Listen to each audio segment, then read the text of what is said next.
सभी साथियों को मेरा नमस्कार। जन सरोकार के सारे साथियों को मैं बहुत बधाई और धन्यवाद देना चाहूँगी कि जो एक साझा मंच की रचना की गई थी कि हम लोगों की जो सरोकार है, जन सरोकार है, वो एक पब्लिक रिप्रेजेंटेटिव्स तक पहुँचने का एक कोशिश करेंगे, तो उसको जारी रखने के लिए मैं सभी साथियों को बहुत बहुत धन्यवाद देना चाहूँगी। आज ये जनता पार्लियामेंट में मैं जो बात रखूंगी वो लड़कियों की शिक्षा पे बजट का क्या प्रायोरिटी रहा है उस पे बात रखूंगी। और बजट तक आने से पहले मैं थोड़ा सा लड़कियों की शिक्षा का जो पैंडेमिक का प्रभाव रहा लड़कियों की शिक्षा पे उस पे एक दो बातें रखना चाहूंगी। सारी सर्वेस कहती है कि जो ऑनलाइन मोड ऑफ एजुकेशन आया स्कूल बंद होने के कारण, वो कहीं ना कहीं लड़कियां बिल्कुल एक्सेस नहीं कर पाए हैं। और सिर्फ सर्विस की बात नहीं है, अगर आप सरकारी आंकड़े भी देखेंगे तो सरकारी आंकड़े आंकड़े भी वही कहती है। इस बात को बिल्कुल ध्यान नहीं दिया गया है। और ये बात बहुत ज़रूरी है इसलिए भी क्योंकि जो सारे बैरियर्स ओवरकम करके लड़कियां स्कूल तक पहुंचती है, वो बैरियर्स फिर से उभरते हुए दिख रहा है आज के टाइम में। आप लड़कियों की अर्ली मैरिज की बात करें, लड़कियों को घर के काम में फिर से उलझा देने की बात हो, और उनकी स्पेस जो थोड़ा सा घरों से प्राइवेट स्पेसेस से निकल के पब्लिक स्पेसेस में आए, वो कहीं ना कहीं बहुत इम्पैक्ट हुआ है।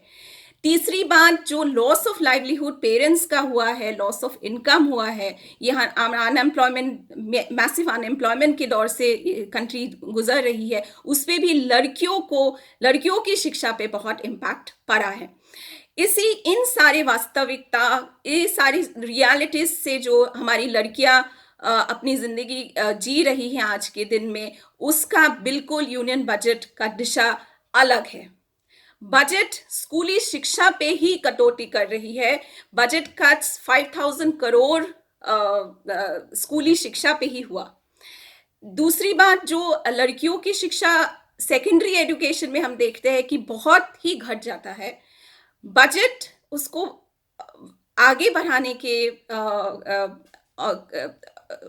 वजह देखा गया है कि वो कहीं ना कहीं उसको कम किया गया है। 101 करोड़ तक लेकर आया है, जहां पे वो 110 करोड़ था पिछले साल की बजट में।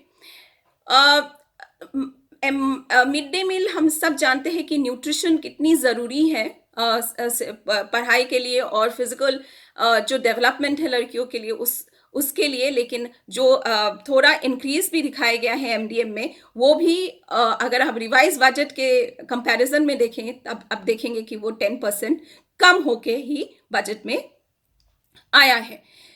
चौथी बात जो बहुत इम्पोर्टेंट बात है, ये है कि यूनियन बजट का जो दिशा है, वो कहीं ना कहीं पीपीपी मोड, मॉडल स्कूल्स, इन सारी दिशा पे ये पैंडेमिक का बजट है, और उनका प्रायोरिटी है कि 15 स्कूलों को कैसे न्यू एजुकेशन पॉलिसी जो आया 2020, वो भी कोविड के एकदम बीचों बीच, उसको उस हिसाब से डेवलप करने के लिए एक 15 स्कूल को चुना गया है। वो 15 लाख स्कूलों को छोड़ के, वो कहाँ से वो 15,000 का एक आंकड़ा आया, वो कोई नहीं जानता है। और हम सब जानते हैं जब प्राइवेटाइजेशन की बात होती है, और ये यूनियन बजट बहुत ओपनली बात करती है प्राइवेटाइजेशन की, लड़कियों को सबसे ज्यादा उसका नुकसान होता है।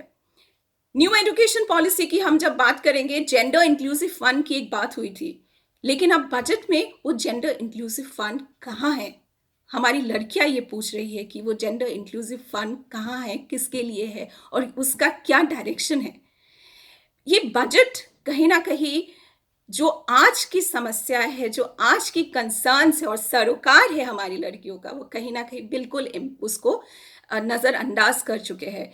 एक खत्म करने से पहले आरटी फोरम ने अपने और संस्थाओं को मिला के साथ एक सर्वे किया था, जिससे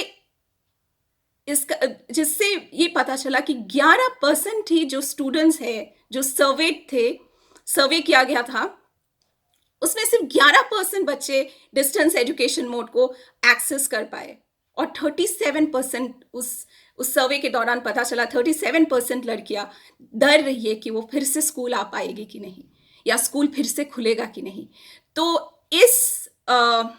इन सारी बातों को लेकर मैं आज की बात यही ख़त्म करना चाहूँगी और ये साझा मंच में जितने भी हमारे साथी जुड़े हैं, उन सभी को मैं रिक्वेस्ट करना चाहूँगी कि ये जो लड़कियों की बातें हैं, आवाज़ें हैं, इनकी जो समस्याएँ हैं और यूनियन बजट में जो बिल्कुल ही उस पे ध्यान नहीं दिया गया है, उसकी बात हम बार-बार करें कि हमारे जो पॉलिसी मेकर्स हैं, उन तक ये बात पहुँच पाए और उस पे एक कुछ ठोस हम अपनी आवाज़ें और बुलंद कर पाए। इसी बात को लेकर मैं आज के यहाँ पे समाप्त करना चाहूँगी। Thank you so much and all the best to all of you and congratulations कि हम लोगों की आवाज़ें फिर से एक साथ एक साझा मंच तक लेकर आ पाए।